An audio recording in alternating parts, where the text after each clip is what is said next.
Okay guys, so we're gonna do a little story time about how I used to mess with my mom's head. That's always fun. I mean, she deserved it. So my mom, when I was little, used to hide my stuff and then make me go look for it.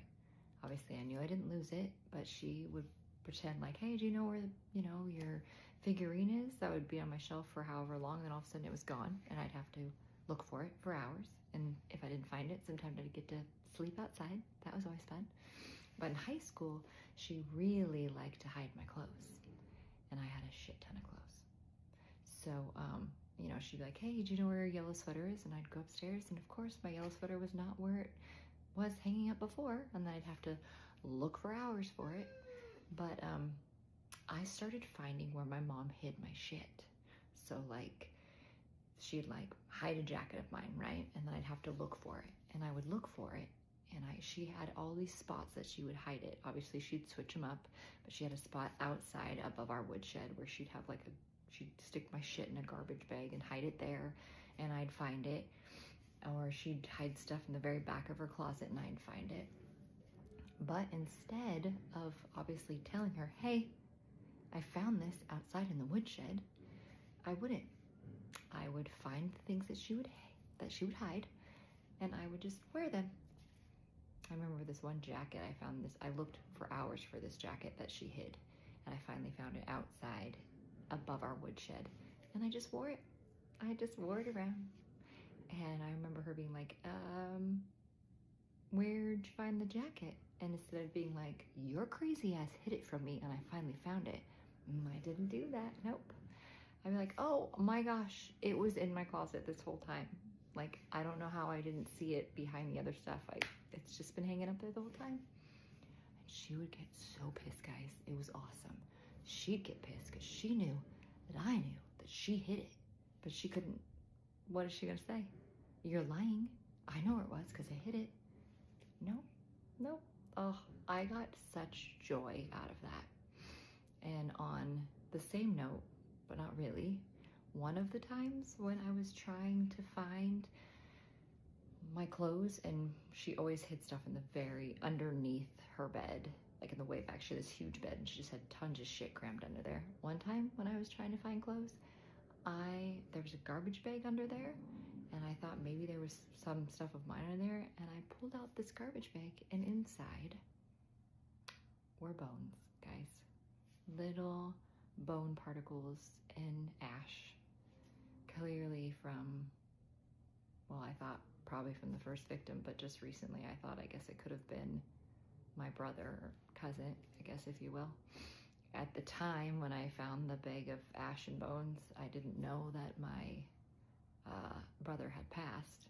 I thought he had run away still, hopeful thinking, wishful thinking. But to put this into perspective, that was in 97. And the first victim died in 94. So my mom slept like a baby on her bed with that underneath.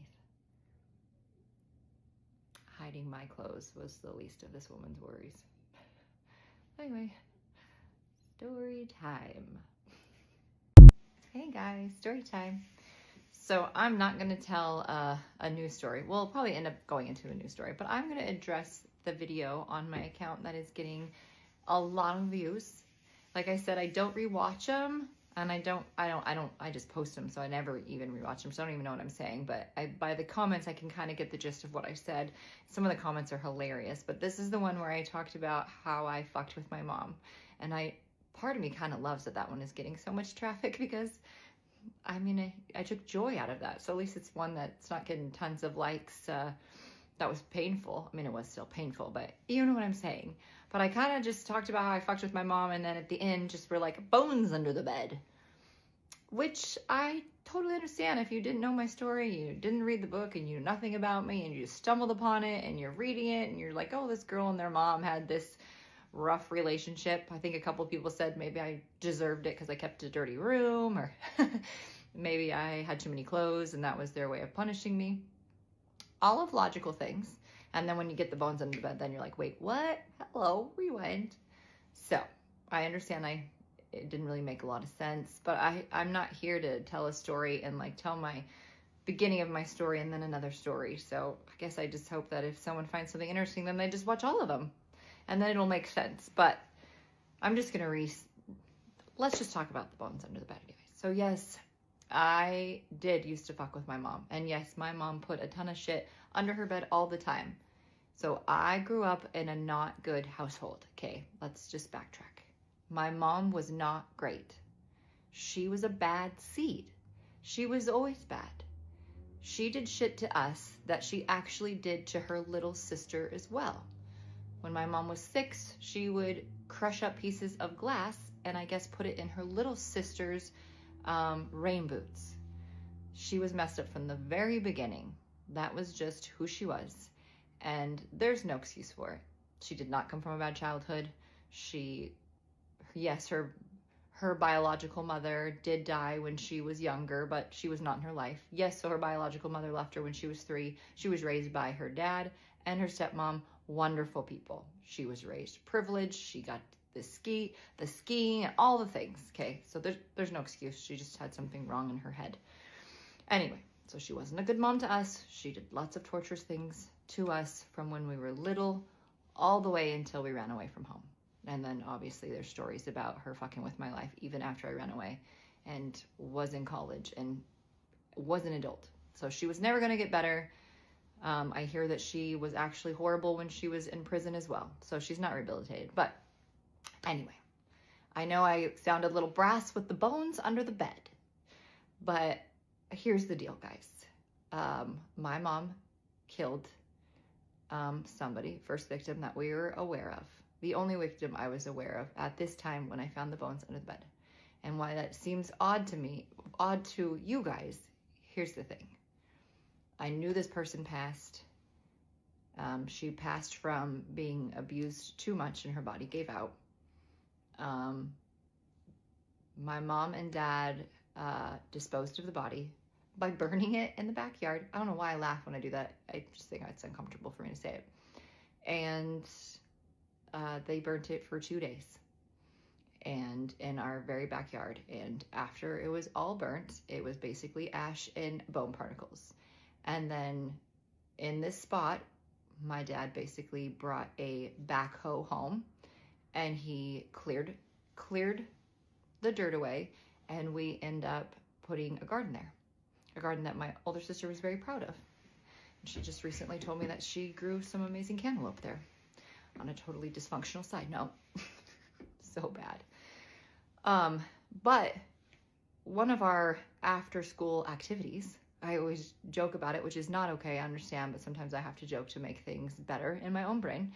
But I've said like, oh yeah, I would go to basketball practice and then come home and sort bones in the backyard. And we're not talking like big old bones. We're talking about just looking for little particles, anything that maybe hadn't gotten burnt, anything that hadn't gotten excavated, and then put it in a bucket, and then the bucket would get taken out to the beach about a half hour away.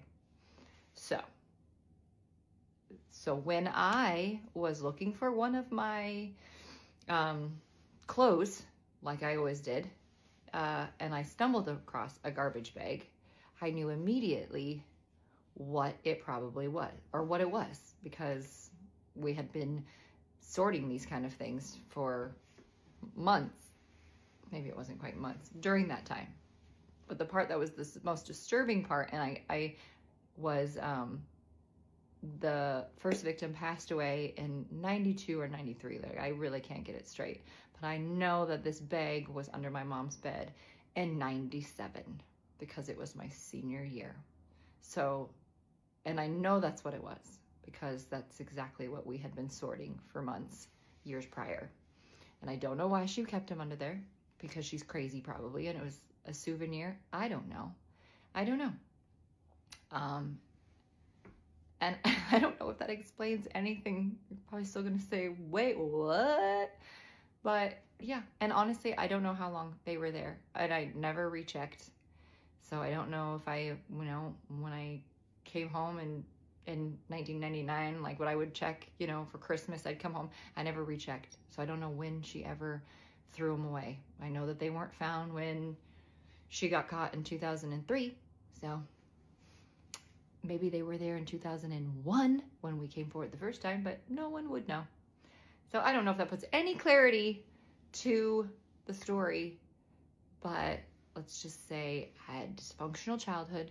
My mom did crazy shit, finding bones underneath her bed, while disturbing, not shocking. So, story time. That was not fun. Conspiracy theorist, but I am a medical professional, and I feel like I could speak for almost all medical professionals when I tell you that when I saw these photos of Jeffrey Epstein, supposedly like 2 to 3 hours after he had passed away, after he hung himself in his cell, I was mind blown that they actually showed this, thinking that we would all be this stupid, okay? That is not a dead man's face. Even if you are not in the medical field, it's so obvious to tell that that is not a dead man's face. And I'm going to tell you the reasons why. First of all, obviously the color. There's no way his face would be this red 2 to 3 hours after he passed away. I've seen people immediately after they die, hours after they die, and even within like 10 minutes of someone dying, they're starting to lose color in their face. All their blood is starting to pool to the lowest parts of their body. So there's just no way. And on top of that, he has sweat all over his upper lip, in the corner of his eye, and you can see his forehead is shiny, as if he had freaking been working out before this photo. That's what it looks like. He's so red, he's sweating. On top of that, you can see that there are tension wrinkles, as if he's trying to keep his eyes closed and be very still for this photo. Under his eye, in the corner of his eye, on his forehead, and on top of that, you can tell that that is not a rigor mortis jaw going on here. He's not in rigor mortis in this photo. It looks like he's forcibly holding his jaw shut for the photo. It's so obvious. And on top of that, last but not least, the ears never lie. The ears never lie. If this dude was dead, his ears would be so colorless, I am telling you, even maybe purple or blue at this point. So, let me know what you guys think. And also, I did see other photos of like his arm with his, tag on it in the morgue, and he literally has veins protruding. Like, there's no blood flow, so your veins aren't going to be sticking out through your arm the way that his were. So let me know what you guys think. I'm not saying he's not dead, but I'm not saying that he is dead, so. And this is the other thing. Just because you're married or engaged, you're not safe out here. You are not safe. Do you know how many married men are up in my DMs right now? How many married men are in my Instagram story likes? How many married and engaged men try to interact with me? Okay? All the time. This is a constant thing, ongoing. Now, I've had an amazing life, okay? So, I do have still a little naivete I am working through in regards to people's intentions, especially men's out here. But there was a guy I saw on Instagram. Oh my God. Lock in for this, because this is actually unbelievable. I actually can't believe this still, that this happened. But he was trauma dumping on his Instagram story. I don't really know this guy for real. We are both bodybuilders. So he followed me at some point back in the day, and we've just been mutuals because I recognized he was in my area and he was a bodybuilder, and I'm fully into bodybuilding. And he was trauma dumping on his Instagram story, basically saying like he's a police officer and he like hates his job and he hates getting up to do his job, and he just like wants to do something that he like feels is like fulfilling or whatever. Now, already 2 flags, right? Trauma dumping on the Instagram story, right? And then in the police force, so, wow, that's a lot. Okay, I'm a doctor student, okay? I'm going to school to be a doctor in physical therapy, all right? School, there are less days that are amazing than there are days that are amazing. There's a lot of hardship I experienced by being a student in this rigorous program. So I was having a particularly rough day after taking a really hard exam that I thought I basically failed. And I see him trauma dumping on a story, and I was like, you know what? I relate to this. I can resonate with this. And I wanted to slide up and basically say like, yeah, I feel you. Like, I don't know if I want to be a PT, and I'm doing all this, I'm paying all this money to be in PT school. I'm doing all this work to be a PT, and I don't know if this is for me. Okay, I forgot to mention, this man is married, okay? Full ass married. I thought I was safe, you know, talking to this guy because he has full ass wife. Profile picture, literally wife and dog in the profile picture. And I'm like, oh, he has a wife. Like, you know, maybe he would be down to converse with me about this given topic. So we're talking, we're chopping it up, whatever. And eventually it gets sexual. Eventually he starts talking to me. He starts going in a direction where it's talking about his marriage and talking about how, like, his needs aren't met. He doesn't get validation and attention from his wife, and like his sexual needs aren't met and whatever. And I'm just kind of like, okay, like, I thought we were talking about career, whatever. And I was like, oh, well, I mean, you should probably like have that conversation with her, sorry. And he's like, I did, and things really aren't changing. Now, this is one aspect of the full emotional labor I was giving this man, because this man was also confiding to me about how he's literally depressed, and I'm sitting there giving him, like, 5th grade advice. Basically, like, well, like, maybe you should, like, join a club, or maybe you should try pickleball. And he's like, I tried that. I can't make friends. Okay, so, yeah, he's basically saying all of that, and he actually starts making moves on me. He starts flirting with me, saying how I'm so attractive, and how basically I'm fully his type, and he just would like to essentially cheat on his wife with me.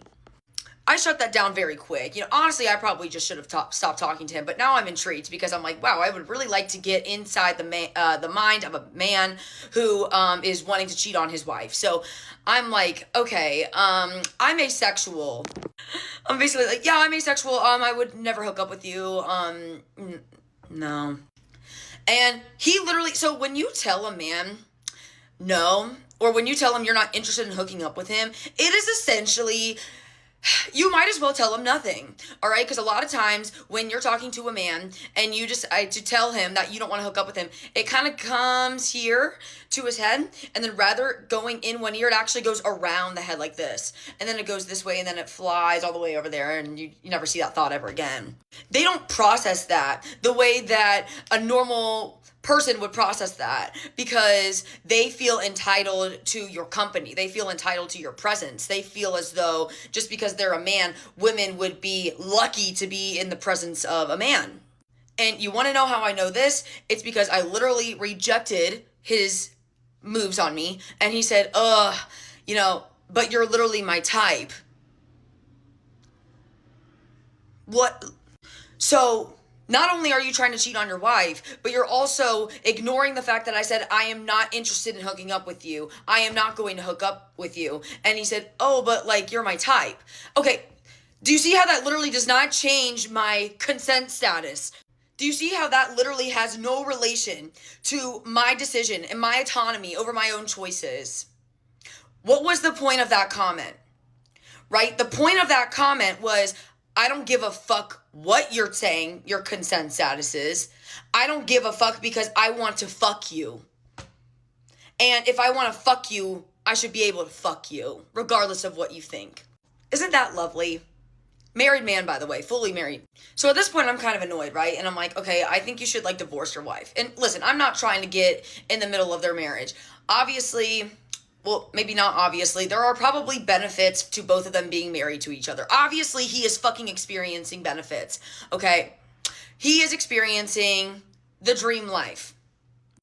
I asked him, why don't you just divorce her? Because I said you need to divorce her. Or I guess you could cheat on her, but I would really fucking hate you for that. I would judge the hell out of you if you decided to cheat on her. Because what? His response to that, she would never know. Oh my God. Oh my God. So you're Satan, is what you're telling me. You are literally the devil. You are evil, is what you're telling me. And then I'm asking why can't you just do that? He's like, well, she does a lot for me. She cooks and cleans and does my laundry, and she really is great. Oh, so she's an angel. Oh, so she has made your life the best ever. Oh, so she saved you. So she is literally a saint. And you're sitting here trying to cheat on her. And at this point, I don't give a fuck. I'm just like, well, how about you just divorce her and then you cook and clean and do laundry for yourself?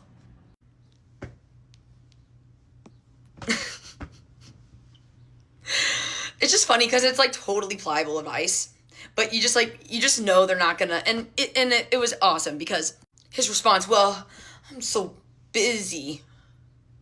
You're too busy to do normal adult tasks? What are you busy doing? Because it's not joining clubs and playing pickleball like I mentioned 5 minutes ago. Oh, you're busy texting other girls. You're busy texting me, right? You're busy trying to coerce me into hooking up with you and cheating on your wife behind her back. That's what you're busy doing. That's what you're too busy doing so that you can't cook and clean and do laundry for yourself. Basic adult tasks to do for yourself. Got it. Got it. Clear as rain. Clear as rain. So yeah, a conversation that I thought was literally just going to be about me ranting about my career, something about, figuring out what I want to do in life, turns into me trying to get coerced into having sex with a married man. Mind you, profile picture, him, wife and dog. All of his posts are like, Merry Christmas from so-and-so. I'm so happy I traveled with you to this. I mean, everything is seemingly good on the surface. Right? When you go and check his Instagram, everything is safe. Everything is fine. But no, he's up in my DMs. I'm not the only girl he's probably talking to. He's probably talking to multiple other girls, trying to get in multiple other girls' pants. And meanwhile, this girl is cooking, cleaning, taking care of his laundry, taking care of his dog, taking care of everything in the home life for this man. While going to work, mind you. He also mentioned a bad reason to divorce this woman was because it helped him pay rent. Oh my fucking God. So yeah, I blocked him because I don't want him to think that that was the reason I was sliding into his DMs. I simply wanted to have a career talk, and it turned into coercion. Now, it was a little bit of a case study for me because I understood the male mind a little bit, and it lessened my thought processes regarding men. It dimmed my opinion of men, which it was already dark as fuck. Dark as fuck opinion, and it dimmed it even more. How is that even possible? God knows only how. Yeah. My husband and I have been together for 7 years. We've known each other for 10, maybe a little longer. And we've never been careful in any way, shape, or form in the last 7 years we've been together. Like, when I tell you nothing at all. He has always thought that he was the problem and he couldn't have kids. And we're like, that's fine. We always talked about it. IVF, there are other options out there. Like, it wasn't a worry in my mind. Kids were like the last thing I was thinking about, okay?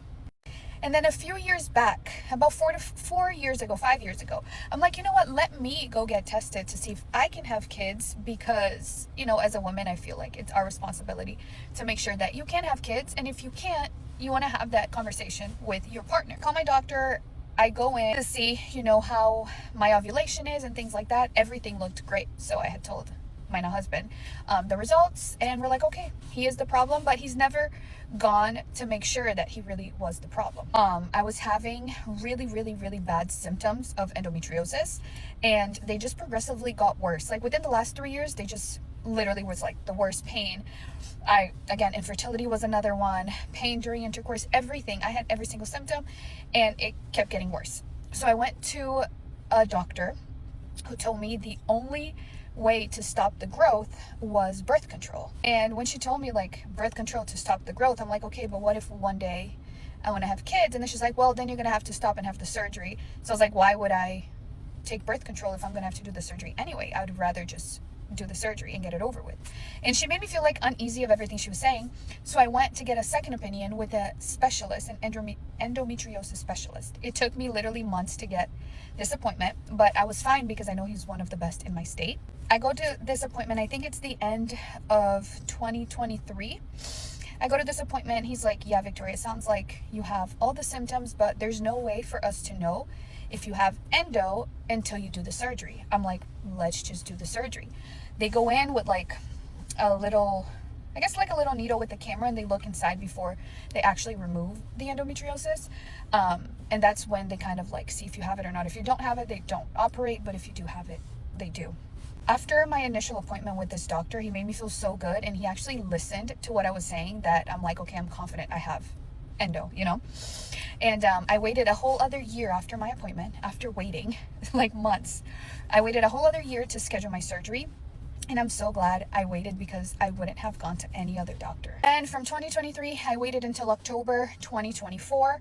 I had my endometriosis surgery. Everything went well. He removed everything that had to be removed. And I had no symptoms for 6 months. I was like, oh my God, this is the best thing ever. I don't have symptoms. I feel great. My recovery was great. Everything was amazing.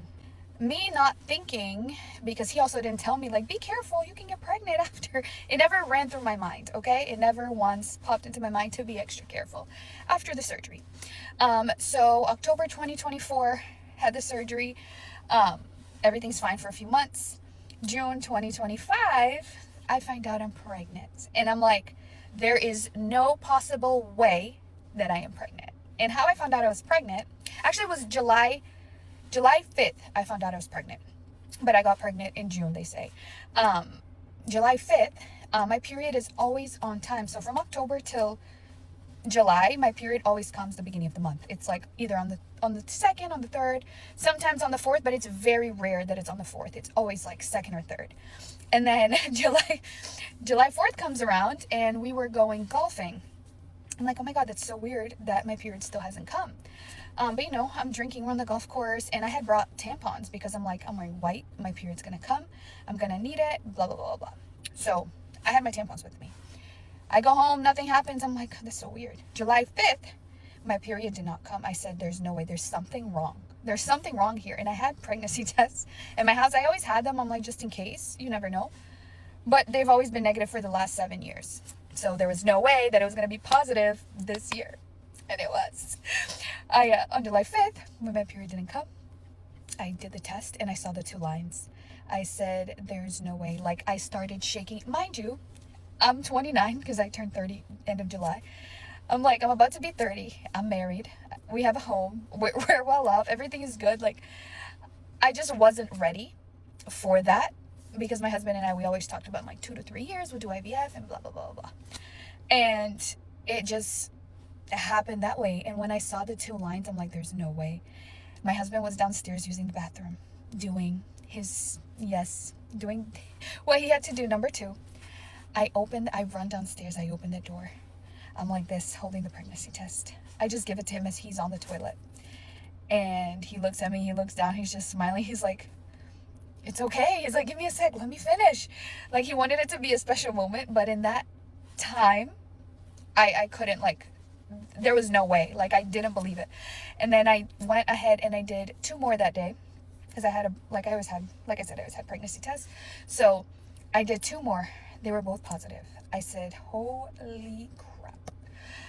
And then, so I did 3 and then I ran out of pregnancy tests. Then we went on about our day like we couldn't believe it. And my brother was also home with us because we were going golfing again on July 5th. We're like, do we tell him? I'm like, yeah, let's just tell him because we're going to go golfing. I can't have a drink, like, whatever. We told him. He was so excited. He was crying. Cool. July 6th, I go to CVS and I buy another 2 pregnancy tests. The clear blue. I'm like, maybe there's a default happening with these. I take it. Positive, both of them. I'm like, oh my God, okay. I'm like, there's no way. So I call my doctor. I said, hey, I've had 5 positive pregnancy tests. She's like, did you miss your period? I said, yes. She's like, you're pregnant. I'm like, no, I need like a blood test. Like, I need you to do a blood test to confirm. She's like, Victoria, if you missed your period and you have 5 positive pregnancy tests, like, I hate to inform you, but you're pregnant. And I'm like, that's when things started to sink in. And after that, I had told them, I said, hey, I would like to do an ultrasound because usually you have to wait like 3 months. They're like, okay, you're going to have to come in at like however many weeks. I think it was like 12 weeks. I don't remember. And I had told her, I'm like, hey, I recently had endometriosis surgery back in October. It was like 8 months ago. What if something is wrong, like with my pregnancy? If it's like an ectopic pregnancy, I was scared that, you know, something could happen. So I went in, I think it was like at 6 weeks. They did the ultrasound. She was there. She was in the perfect spot. And now here we are, 36 weeks later. She's here. She's real. But it still hasn't hit me that I'm going to be a mom because of all this. 7 years, endometriosis. Here we are. Most insane story I have ever heard in my entire life. I went to a dinner party last night and I was sat beside a girl who I've never met before, and she showed up with this guy, and so I casually asked, like, oh, is that your boyfriend? And she was like, oh no, actually that's my stepbrother. And I was like, oh, sorry. Anyways, throughout the night, we end up getting on the conversation of like high school boyfriend, and she proceeds to tell the most insane story I have ever heard in my entire life. So, let's call this girl that was sitting beside me Stephanie, and her high school boyfriend's name was Rich. Stephanie and Rich go to the same high school. In grade 9, 10, eventually they decide that they're gonna be an item. They are dating for a few years, and then they decide they're going to lose their virginities to each other. So, Rich comes from an extremely wealthy family in Toronto, and he had a bunch of penthouses. So he decided to like steal the keys, and he was going to surprise her with dinner in one of these penthouses, and then they were going to do the deed. It's all planned out. They know that on Friday they're gonna go to Rich's house and they're going to do this thing, but he keeps it a secret that he's actually gonna take her to his family's penthouse. So it's the Friday. They go to school as normal. She's super nervous, super excited, and at the end of the day, they get in their car and they drive to this penthouse. And she's like, oh, like where are we going? Like, we're not going to your house. And he's like, oh, I like have a surprise. She's like, okay. So anyways, they pull up to this beautiful penthouse downtown Toronto, and they park their car, they go in, they go up the elevator, he clicks PH, and she's like, oh my God, he's like, yeah, my dad owns this penthouse. I took the keys and we'll have dinner here tonight, and like no one's there. And she's like, oh my God, okay, like, wow, this is great. I've never been in a penthouse. Like, this is awesome. So they open the door. There's 2 sets of shoes that are there. She looks down, and right away she says to Rich, like, why is my mom here? Why would you invite her? Like, are we having dinner with our parents first and then doing this? And he's like, what do you mean? And she's like, those are my mom's shoes. And Rich is like, excuse me? So there's 2 sets of shoes sitting there. And so they walk around the corner, nobody in the apartment. They go into the bedroom. Stephanie's mom and Rich's dad are in bed together. Fully. They scream. Stephanie screams so loud.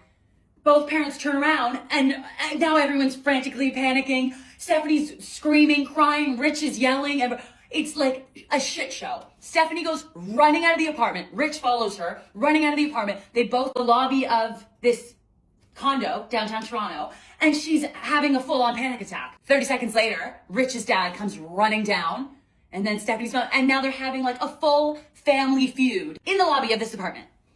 Stephanie's like, I need to get out of here right now. So her mom is like, okay, like I'm gonna get my stuff, I'm gonna come back down, we're gonna go home. Like, I promise, like we're gonna explain everything.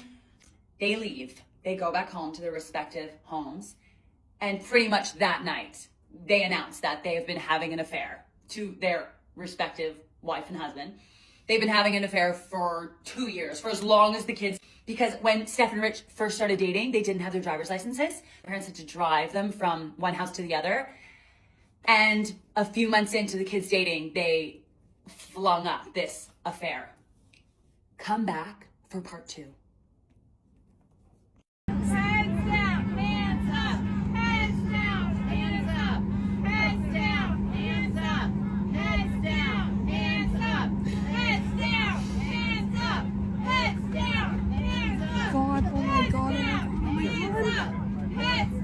The moon. Oh my God. Oh my God.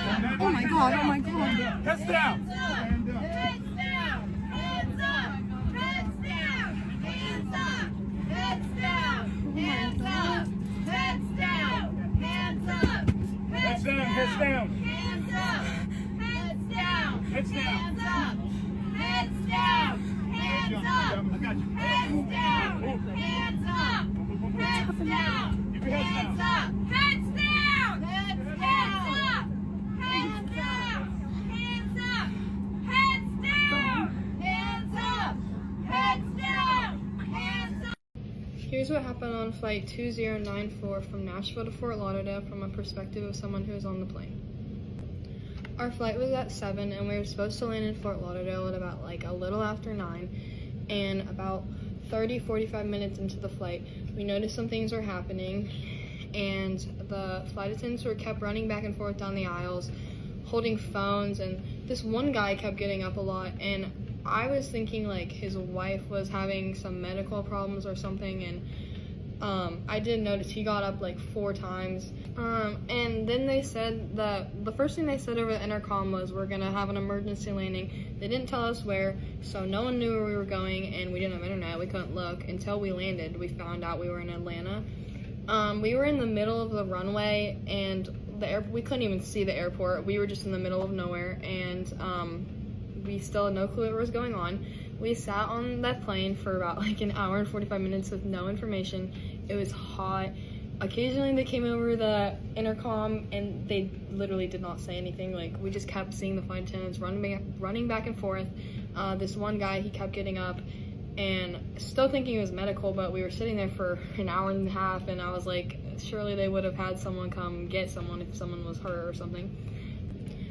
People were complaining a lot. There was a baby on the plane, and the parents were really like mad, of course, because it was hot. Like, everyone was sweating, everyone was mad, and literally like 10 minutes later, just the next thing we know, the SWAT team is on the plane, and they're yelling hands up, hands up, heads down, over and over again, and that lasted for like 5 minutes. It was longer than the video I posted, and that was terrifying. Like, they were like 3 rows in front of us, the person they arrested, and there was like, 5 armed like SWAT teams in like full gear, not just like a normal police uniform.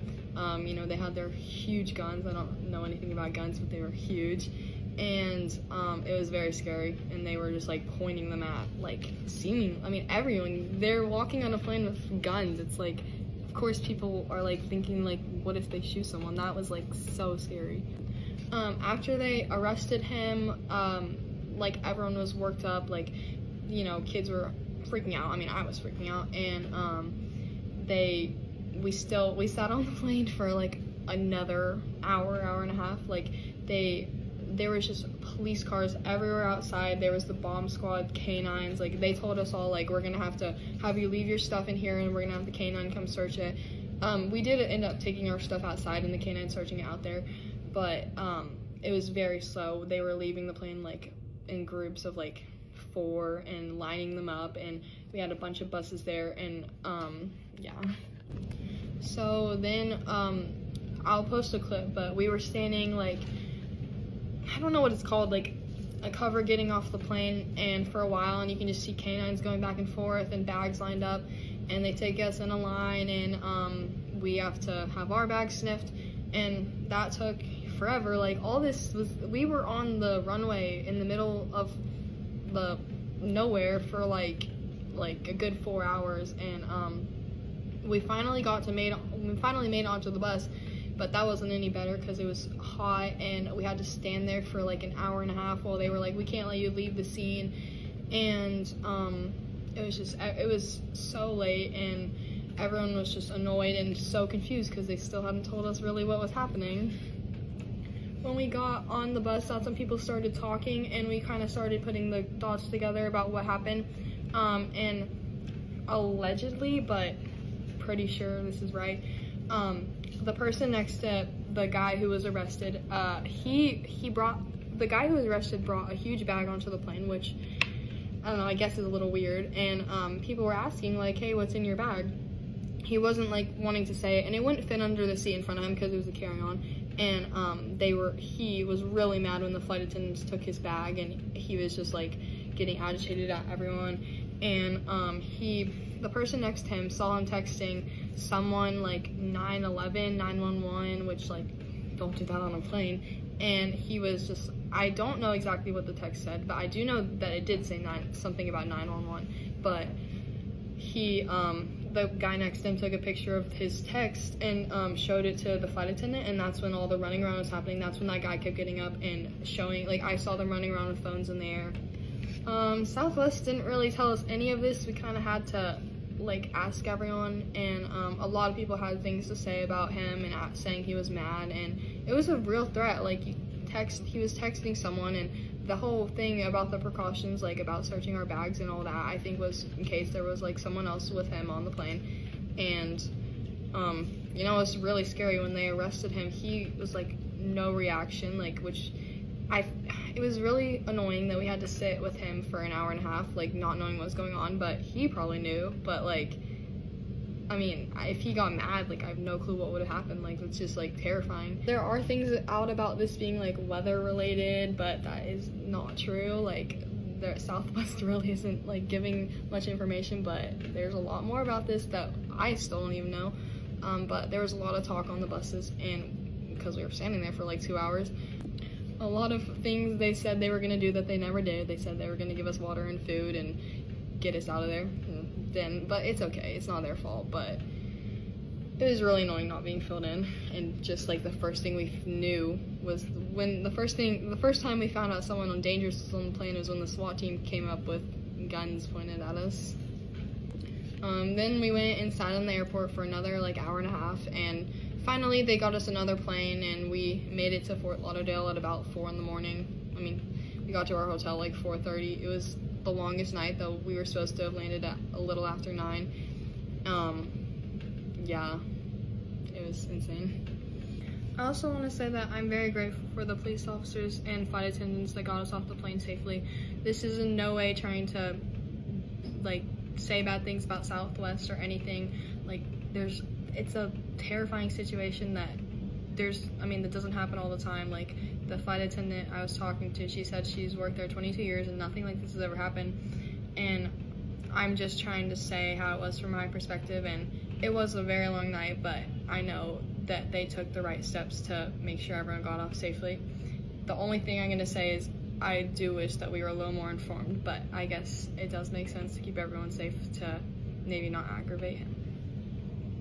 If you can't post him to your socials and he can't or won't post you to his socials, then y'all not supposed to be together. Period. Follow me for more relationship advice. Okay, story time on how I found out my mom got killed. Sounds weird that I just said that, but yeah, let's get into it. So I just made this account, so nobody on here knows me, and nobody has this account. So I figured why not, but I've never told a story before. But yeah, let's just get right into it. Also, this is her picture, her obituary. My siblings wrinkled it.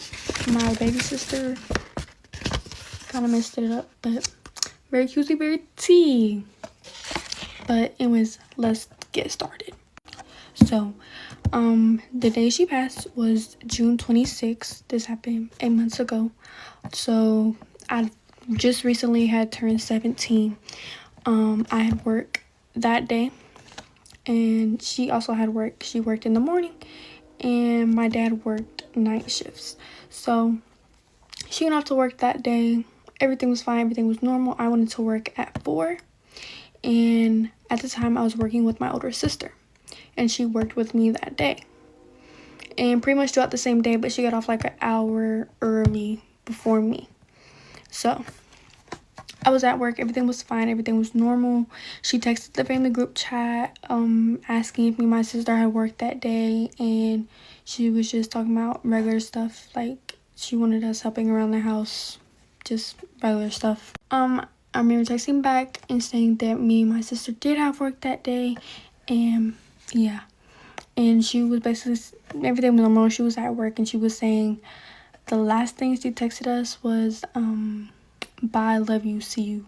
Bye, love y'all, see y'all soon. But that didn't happen.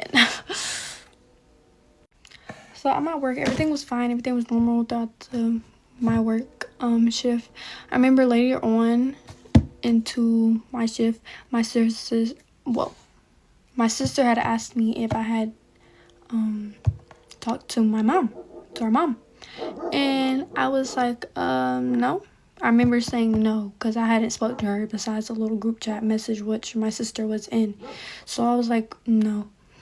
And I didn't think nothing of it. Like, she was just asking me if I'd talked to mom. And I just hadn't spoke to her because I was at work and I was doing stuff. So, yeah. So, mind you, at this point, my dad is at work. and my other siblings are at home. So time passes and it's late now. Mom should be home. Mother is not home. No one heard from Mother. Where is Mother? Excuse me? So now at this point, I still know nothing. I did not even know my mom was not home. I didn't know anybody was concerned. I didn't know she not came home from work or anything like that. And at this point, it's like getting dark outside. She should be home around 6 at the latest. At the latest. And not even really 6 for real. But she had not been in contact with anybody and we would have known. So what's going on? What's happening? What's the problem? Let me know now. Okay, fast forward. I found out that my older brother, who was at home, had called my dad and told my dad, hey, you need to come home from work. Like, you need to get off work and come home right now. Like, now. Mind you, my older brother is very much a chill guy, not really about nothing, not nonchalant per se. And so my dad, hearing this coming from him, is now concerned because what does he need to come home from work for? So he knew it had to have been something going on. So at this point, my father had called my older sister and was like, hey, why did your brother call me and tell me I need to come off work and come home? Like, what's going on? So her hearing this, she feels like something's off. So she gets off work and is driving to my house. My house is only, you could get to my house less than 5 minutes from where we work. So she's booked, ready, and gone. She's going there. And so now at this point, I remember I was getting worried and I was getting concerned. And I felt something was off, you know. So then next thing I know, my older brother calls me and he was asking where my older sister was and was like, and I told him that she had left and that she was on the way home. And I was like, what's going on? Like, I was asking him because I'm hearing about it. I'm like, what's the problem? What's going on? And he was like, nothing, just tell my sister, like, I don't know. I forgot what he said, but he was basically not trying to say nothing. Mind you, at this point, I don't know what the people are called, but they came to the house and knocked on the door and basically gave him the paper saying that she was dead. And yeah, so at this point, he knew. So I remember calling my sister, asking my sister what was going on. I remember calling my younger brother, asking him what was going on because he was home, but he said he was sleeping. He didn't even know what was going on the whole time. And so I remember whenever I called my sister, she kind of sounded like she was about to cry. Mind you, she ended up driving to my aunt's house, who's right down the road from us. And I guess my aunt, it was either my aunt or my uncle, told her to go there. So she did not go to my house. She went straight there. And,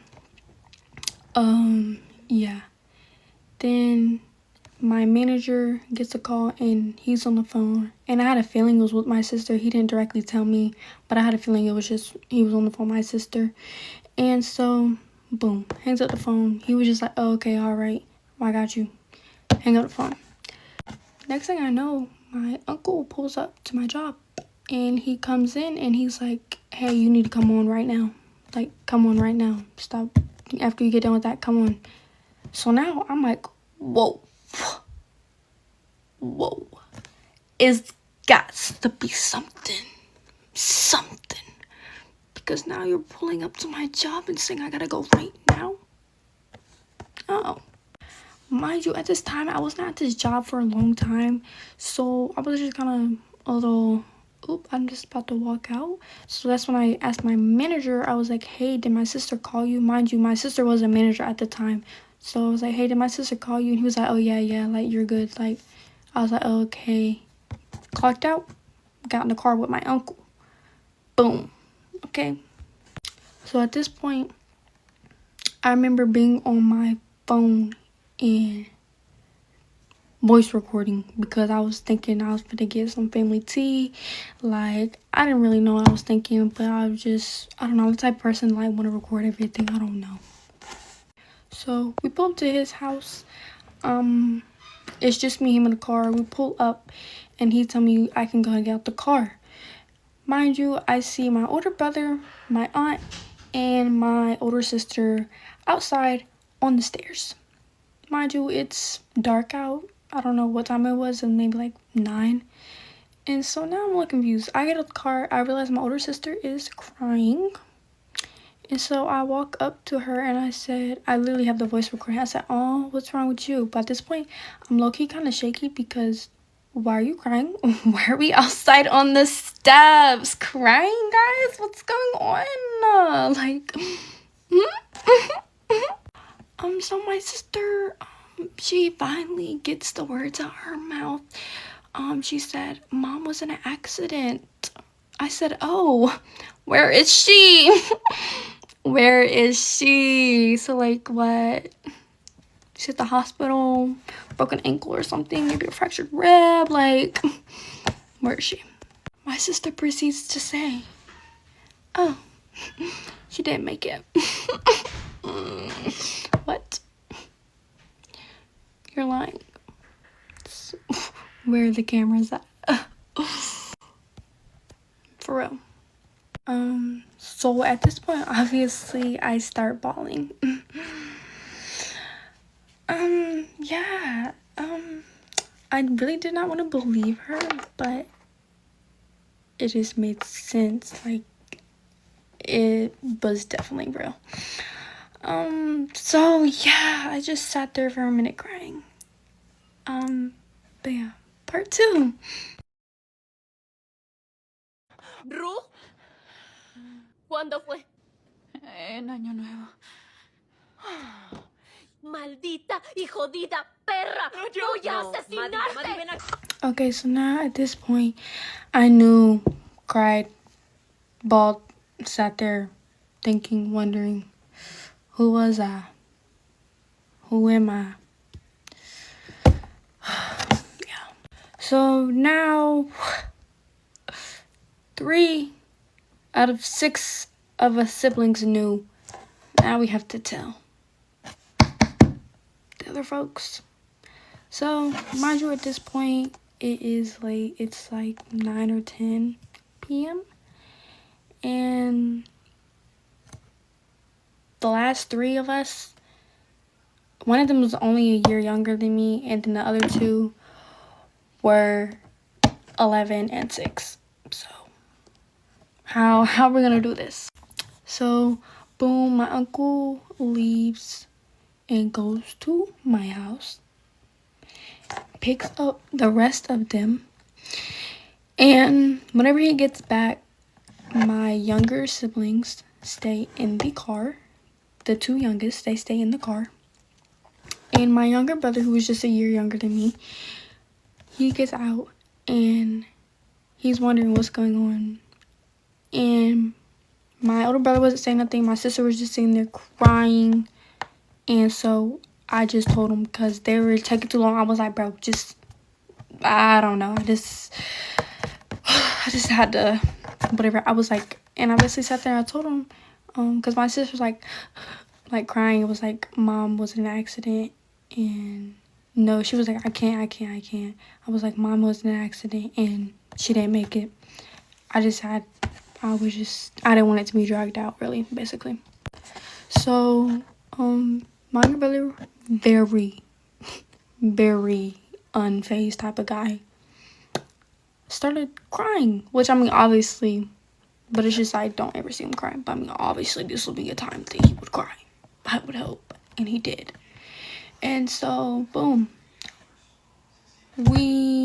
My younger sisters, they go in the house. They actually got put in the house with my uncle. And they spend the night at the house. And they stayed there until we figured out what we was going to do and how we were going to tell them. So, the rest of us, me, my older brother, my older sister, my younger brother, and my aunt, we all drive to my grandma's house where my dad is at. He had got off work, but he drove to my grandma's house because it's closer. He would pass my grandma's house coming to our house after he got off work. So he just went to my grandma's house. So we all drove there. I remember texting my cousin while I was in the car, basically telling her what happened. Like, oh my gosh, like, my mom is dead. Like, what? Like, this is not real. And I remember just saying it, and it was, like, very surreal moment, you know. Nobody was talking in the car. It was dead silent. It was very surreal. And my cousin was like, what? What are you talking about? You're joking. You're lying. I was like, no, I'm not. Like, she's literally, like, it was very much a weird kind of vibe.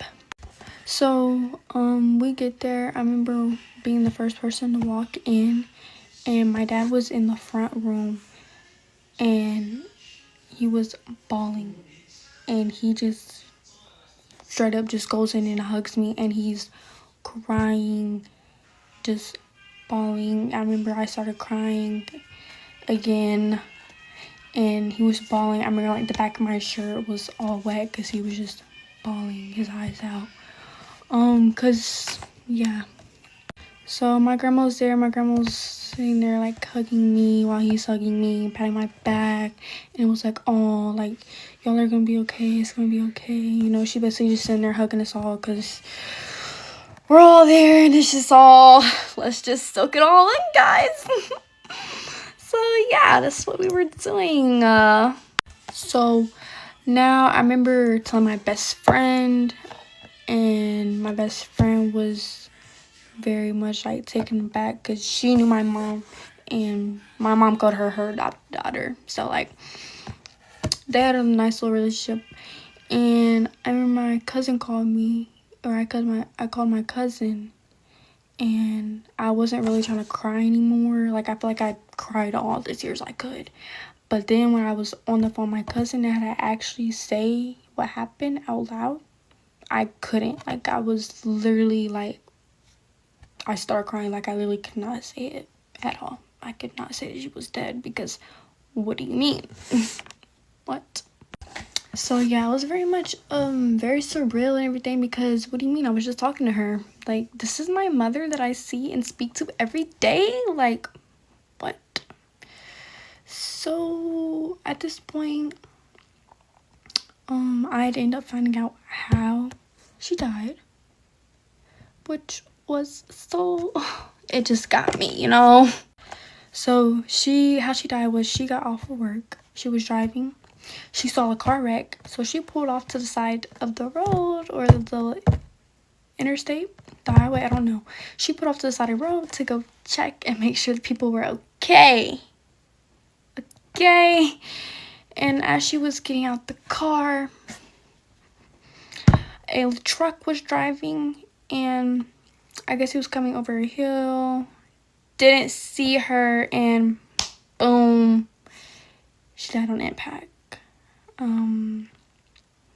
They say she did not see it coming. She wasn't facing that way, but yeah, boom. Yeah. And you know, that just really gets me because, like, she was trying to, like, help somebody else who was in a car wreck. Like, much I knew my mother was a very, very good person. I know that. Everybody knew that. And it's just like, ugh, Mom, you should have just kept going. You should have just went home. You should have just went home, girl. Like, girl, you should have just went home. So, yeah, but we found out the guy was, I said that she got killed, which I mean, like, she did, wasn't like killed. Like, it was a freak accident, and which is so crazy because my mom was always talking about, like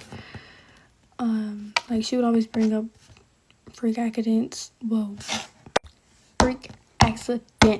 And she was basically saying, like, she would just say, like, oh, you never know. And yeah, you're so right, Mother. You're so freaking right. I hate to say it. You never know. and you never think it's gonna be you until it's you. I promise you. You're sitting here on the other side of the screen thinking it will never be you until it's you. Because did I think I was gonna be here at 17?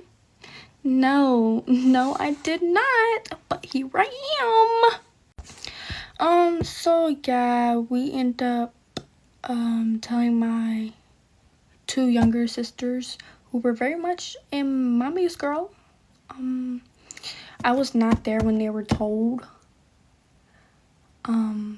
But yeah, they ended up getting told, and we ended up getting to go see my mother. I think it was 2 days after the night we found out. We got to see her 2 days after that, and that was very difficult too. It took me and my older sister a minute to even walk inside the place, because we knew this was gonna be the last time we were gonna be able to see her physically. So yeah, and because of the damages and everything, we could only see her neck up. Like, we weren't allowed to see anything else, because you got to think about it. A car is going like 70 miles per hour, and then boom, straight into her. And me and my sister had went to go look at the car, to go gather items out of the car, and the car was totally just destroyed. So yeah. But yeah, anyways guys, that's pretty much the end of the story. The guy was not intoxicated or anything. It was a complete accident. I don't blame him or anything like that. But yeah guys, long story short, be safe, look both ways, and make sure you tell your mom you love her every single day, and don't be trying to argue with her. Just be appreciative that you have yours.